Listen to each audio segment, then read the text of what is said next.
Synopsis of the books of the Bible. Major Prophets. Ezekiel. By JND Darby. Chapter 34. Israel's leaders, the evil shepherds, God's true and only shepherd.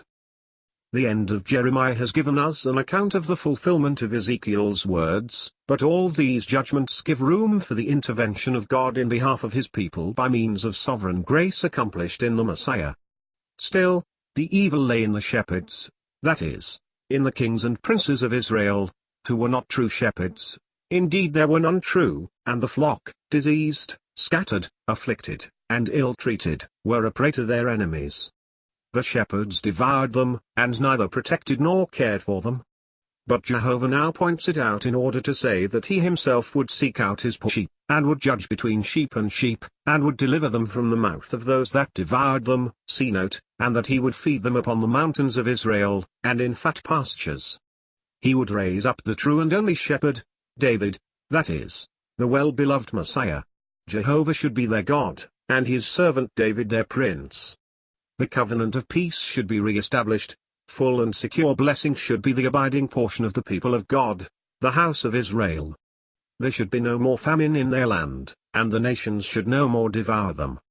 Observe here the way in which Jehovah himself delivers his sheep, without calling himself their shepherd, and then raises up a plant of renown, the true David, as their shepherd. Note: the 33rd chapter having stated the great principles of God's dealings in the last days, namely, individual condition before God, Ezekiel 34 exhibits the conduct of their leaders. Jehovah judges the latter as having misled and oppressed his people. He discerns himself between cattle and cattle. Then in Ezekiel 35, Edom is judged, compare Isaiah 34.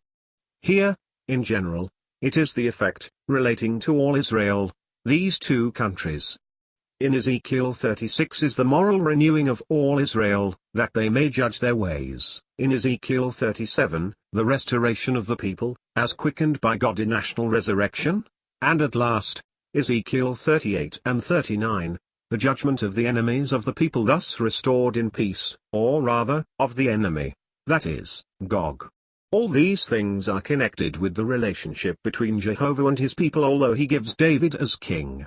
Yet the Messiah is not named as having had relations with the people, for in fact this was only true of Judah. It is a general picture of the last days in their great results and their events, everything having its place in reference to all Israel, without giving a history of details. End of note.